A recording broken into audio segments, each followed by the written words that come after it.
There is also another research which was done in which they found out that more people in the world die because of food, not because of they don't have food. That means less people die out of starvation and more people die out of eating. Taigi buvo atliktas dar vienas tyrimas, kuris išaiškina, kad žmonės miršta nuo valgymo, o ne nuo nevalgymo. Todėl miršta daugiau tie, kurie valgo, negu tie, kurie badauja. If you don't want to believe me, just look in the figure in America.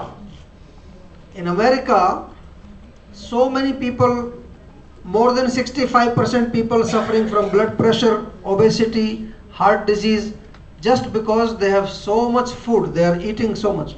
Jeigu jūs netikite manim, pažvelkite į Ameriką. Tenais daugiau negu 65% žmonių patiria daugybę problemų, tokių kaip aukštas kraujospūdis ir širdies ligos. Ir jie valgo daug. So, first rule, please remember, say hello to your Agni. Don't believe what the tongue is saying. Taigi pirmoji taisyklė ir yra tokia: gerbkite savo ugnį esančią viduje ir neklausykite ir netikėkite savo liežuviu.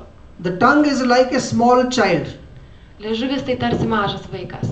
In your house, sometimes you have a small child, and when you take the child to the market, whatever the child sees, he says, I want this, I want this, I want this.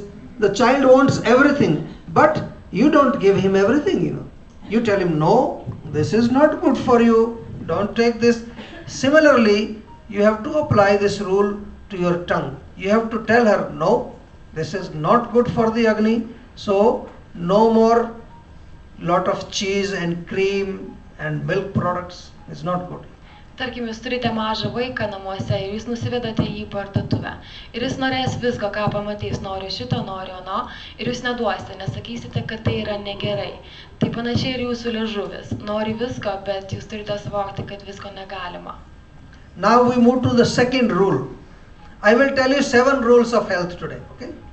7 is a nice number. Many people write books, 7 laws of learning, 7 laws of this. You know. So I will tell you 7 laws of health. Taigi aš jums išdėsiu 7 taisyklės sveikos gyvensenos apie sveikatą.